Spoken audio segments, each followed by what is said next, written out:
Yo, this is Titano plays Pokémon SoulSilver. Let's go to gym number 11 and number 3 in Kanto region. Let us go to the Cerulean City gym with Misty. Or at least that's what we thought it is, but the greeter guy is not here. I've not seen the trainers at the pool. And Misty is nowhere to be found. She will usually stand here. Why is that? Well, we can go and investigate.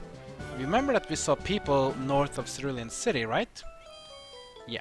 So perhaps Misty is there. Let's just check out if we have our team ready to go. I think this is good. Remember that for Misty's gym is a water type gym, so Ampharos will do well here, as Flareon will not do very well. Hitmonchan, I don't think, did I give him the Thunder Punch? Yeah, I gave him the Thunder Punch, so Hitmonchan will also do really well in that gym as well. Feraligatr will also do fine. He's resistant to water, so that's a good thing. Zizor, up and down-ish. But Flareon will probably not be used. But don't worry though, Flareon will be very ineffective here to become super effective in the next gym after this one. So that's just a relief.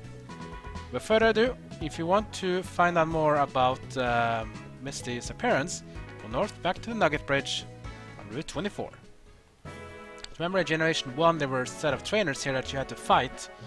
Once you fought the last one, you got yourself a cool nugget. It was a nice prize and all. There is no Nugget Bridge here now. We reached Route 25. Don't need to worry though. Route 25. Because the Nugget people are still here. But instead of the Nugget Bridge being the one where you get the nuggets, it starts from here with this very schoolboy. Beat the 6 of us trainers to win a fabulous prize! Think you got what it takes? Oh, we do. Let's go with the first of the Nugget Bridge trainers. First will be School Kid Dudley and his Oddish. That's an Oddish choice. Where? Okay, so Oddish is a dual type grass and poison, which means my Egg Scissor will be doing normal damage here. Oddish is weak to bug from being a grass type, but it's also resistant to bug from being a poison type. As you see, the damage on Oddish is normal. One cool thing though about Caesar being bug and steel is that bug types are weak to poison. However, steel types are immune to poison. So that means he's immune too. Whoa, good stuff! Great start against School Kid Dudley. I did my best. I have no regrets. That's what they all say. Well, if the School Kid Dudley doesn't give us a challenge, perhaps this girl will. Now I'm second. Now I'm serious. Ah, you're second in command. Last Ellen with 2 Pokemon. That's gonna be Wigglytuff. Ooh, that's a new one. Wigglytuff, the evolved version of Jigglypuff. This Pokemon has a lot of health, but generally not really strong offensive powers. I'll stick with Metal Claw. Of course, Metal Claw will have been super effective on Wigglytuff if this was Generation 6 and onwards, because of the Fairy type that Wigglytuff becomes in Generation 6. Wigglytuff will counter with 8 Defense Curl to increase its defense level. Question is, will this trainer have a potion? Probably not. No. So Wigglytuff is a Fairy type in Generation 6, that means it's going to be weak to Steel and Poison. And no effective there because Fairy is not introduced in Generation 4. Next up is going to be Gramble, another Pokemon turning Fairy in Generation 6, a normal type now, however. So, Hitmonchan, you are the fighting type champion. You will be my key to beating the normal types. So Gramble is our next opponent. I can't believe the Gramble is a Fairy type in Generation 6. But it's probably more about it's more of an elegant Pokemon, despite it being a bit rough and ugly. Drain Punch. A very nice move, and it's also getting bonus damage from Hitmonchan's ability to increase damage of punches. Still didn't care it though, but still took a lot of damage. Gramble was using Rage. Rage is a move that does a bit more damage every time you take damage. Keep on using it. As long as you take more damage, Rage will do more damage too. But generally gonna weaken ability. Thunder Punch will KO the Gramble. And a bit less Ellen. How could I lose? And as you can see, I did my best, I have no regrets. They say the same thing, every one of them. Which I don't understand why. Oh well, let's go for another school kid. Here's number 3. I won't be easy. Oh, I'll be the judge of that kid. Versus School Kid Joe with 2 Pokemon. First will be a Tangela. This is gonna be important for the School Kid because while Oddish was dual type Poison and Grass, Tangela is Grass. So this will be a very delightful victory. Scissor lands on Tangela, and Tangela will go down in a single hit because of being weakness to Bug. Caesar collects the XP from this one. And our next Pokemon will be Vaporeon. Interesting choice. From Grass to the Water type. And since Water is going to be important for us to fight, let's give it to Ampharos so we can get some XP before the gym battle. Ampharos versus Vaporeon. Now Vaporeon is a very, very good Pokemon. Vaporeon has insane amount of health, probably almost at around 400 mark, over 400 mark at level 100. But the best part is also it has good special defense. So if you want to kill off Vaporeon easily, use a heavy physical move that's of the lightning type, for example, or the grass type. This charge doesn't even KO Vaporeon because of its heavy defenses in terms of special defense and health. Aurora Beam doesn't do much damage but will reduce my attack by a bit. But I will just respond instead with a discharge again. Counter off that heavy water defensive tanky that Pokemon that it is. That's gonna KO the Vaporeon, and that means this School Kid, he will be out of Pokemon that's gonna give me the victory. Oh, stump flat! And as always, I did my best, I have no regrets. Yeah, you do have no regrets, right. Let's move on to number 4. Okay, I'm number 4. I'll stump you. Ooh. This is stumping battles. Camper Lloyd with 1 Pokemon. Nidoking. Now I actually go from being strong against the Pokemon to being weak, because Nidoking is not really the Pokemon we want to fight, but I want to try it out. Night Slash. Earth Power from Nidoking. Not going to be super effective though, because of the Steel and Bug type going against each other. Still doing pretty good damage there. Night Slash on Nidoking. We're about the same at the moment. Another Night Slash. Earth Power again from Nidoking.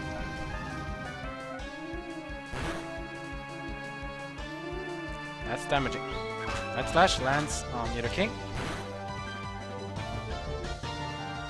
Okay, so I'm gonna switch out because I will have Caesar getting KO'd if I stand left. Let's do it for Alligator now.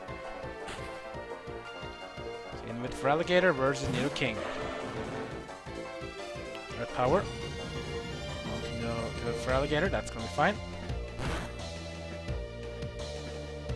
Let's just finish it off with a Surf. Nidoking is faster than us, so he'll do our power again.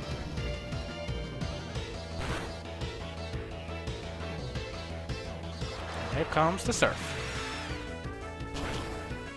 Surf will KO the Nidoking, just to be sure. I'll just be a critical hit as well, which is gonna waste. Zizor will survive, Flareon too. That's Camper Lloyd. Whoa, too much! Okay, maybe it was too much. Okay, now it's time for not 1, but 2 battles. And poor Caesar's been a bit damaged on the last fight with the Nidoking. Let's give it a little healing. Good thing we have a lot of Hyper Potions ready, so let's use one on Caesar. Caesar is back to full health and ready to fight again. Let's go off against the next trainers. I'm number 5, getting tired. I'm the last in line, but I'll tell you I'm tough. That's right, we're gonna face both number 5 and number 6 at the same time versus last Laura and last Shannon, and they have 6 Pokemon in total. A long battle ahead of us. First up will be Zizor and Flareon versus Gloom and Paris. Interesting battle. Now first of all, this is a bit of a mix of types. Flareon is of course a fire type, Zizor, Bug and Steel, but look at their opponents though. Gloom is grass and poison, while Paras is grass and bug. Interesting choices. Now for this one, even though I should probably use X-Scissor on Paras and also have Flareon attack Paras, because Paras has a 4-time weakness to fire, I need to do some damage as well to the Gloom. So I'll do X-Scissor on Paras, and I'll have the Flareon attack the Gloom. Here we go. Fire Fang lands on Gloom. It's gonna KO Gloom. And our next opponent, but first of all, Flareon's gonna go up to level 48. And X-Scissor lands on Paras. Paras is not very tanky, so it's gonna get taken out. Paras goes down. Next up will be Pidgeotto and Paras again. 2 Parases from 1 trainer, okay. Guess we just have to stick with that. Now for this one up, I actually want to use Caesar this time on Pidgeotto, I think. Yeah, let's just do that. Doesn't really matter which one we use. We'll probably want to use Metal Claw.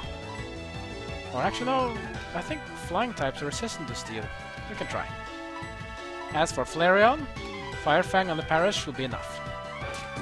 Fire Fang lands. And Paras will go down because of a 4-time weakness. And for Flareon's Metal Claw, let's see. No, Metal Claw does normal damage, that's good. Whoa, it's gonna even KO him. Nice. And also for Gain, we're gonna get a attack bonus for Caesar. And that means we have 2 more Pokemon to fight in this duel battle versus the 2 Latias. It's gonna be Blossom. Ooh, that's an interesting trainer choice. And Parasect. Both are the grass type, but Parasect still remains grass and bug type, so we'll have Flareon attack Parasect. As for Caesar, you'll attack Blossom. And a Fire Fang on Parasect. Flareon lands the Fire Fang. Parasect is tanky, but 4-time weakness, you won't survive. Parasect will go down. And as for our opponents, Blossom, will it get enough? Caesar lands, it's gonna be enough. And Blossom goes down. Despite being fully evolved, it does not gonna help it. And this battle, a long one, but we beat Laura and Shannon. I lost too. You're kidding!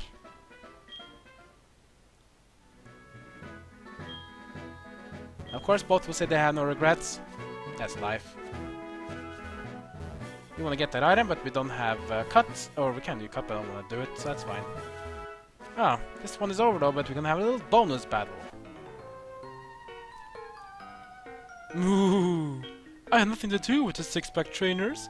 Why did I have to beat you when you were tired of all the battles? What a real asshole. Super Nerd Pat with 1 Pokemon. It's gonna be Porygon. Ooh, interesting choice. Porygon is even one of my friend's favorite Pokemon. As you see, it has the download ability, which means it will start with a bonus stat at start of the battle. Porygon is still a normal type though, unless he uses one of his abilities, so I'm just gonna go with X-Scissor on Porygon.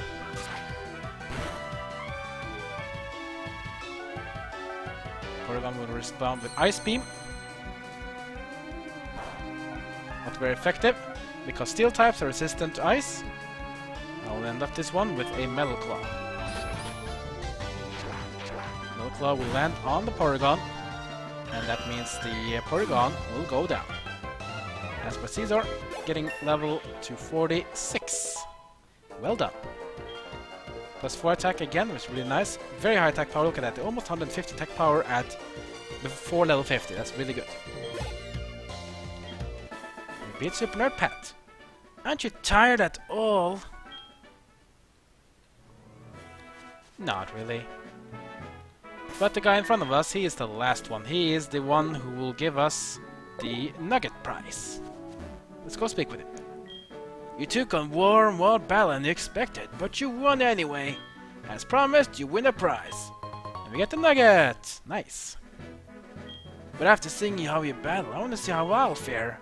Oh buddy, let me take you on. Sure. Let's go for battle number 7 versus Ace Trainer Kevin. And his Pokemon will be Rhyhorn. Rhyhorn is a ground and rock dual type, which means this is going to be a bit of a pain. But we can survive this fight. We are Steel type. Steel is resistant to rock, but Bug type is weak to rock, so it's going to be neutralized. However, Rhyhorn is weak to Steel, being a rock type. So that's good for us. Metal Claw. Super effective. Question is, will he survive though? Because Rhyhorn is tanky. And he will survive. We'll get our attack bonus from that Metal Claw. Stone Edge, gonna miss. Good for us. And we're going to finish him off with a Night Flash. And that's gonna KO the Rhyhorn. Caesar gets the XP from this one. And next up will be Charmeleon. Oh yeah, now we want to change for sure. Caesar is so weak to fire, we don't even want to stand a chance against the fire type. But we know other ways we can fight fire. Fight fire with fire, or fight fire with water, that's probably better. Let's get in Feraligatr versus the Charmeleon. Here we go. Let's surf the waves on this Charmeleon. Super effective. Not gonna survive this. Even if you're the evolved version of Charmander and the pre-evolution of Charizard, you won't survive. And that's gonna KO the Charmeleon. Next up will be Wartortle. An interesting choice. From fire we go to water. From water we're gonna go to electric. That's how I'll do it. So Wartortle, the evolved version of Squirtle, the pre-evolution form of Blastoise. And Wartortle versus my Ampharos, I will land up a Discharge. Shockingly, isn't it? Discharge lands on the Wartortle, and poor Wartortle is gonna go bye-bye. Wartortle goes down. This battle is over. I never had a battle this good. Good for you. Never had a battle this wonderful. You and your Pokemon are really strong. Ah, thank you. Now we have arrived at a very famous place, Sea Cottage Bill's house. Now, we haven't seen Misty yet, but probably Misty's somewhere around. We'll try to find her in the next episode, and if she's here, then maybe she'll allow us to have a gym battle. And we can finally get ourselves the badge that we want to get, the 11th badge. Like, comment, subscribe, follow me on Twitter, Twitch, and Facebook, with the links in the description below. And that's it for now, so I'll see you guys next time as my journey of Pokemon SoulSilver will continue.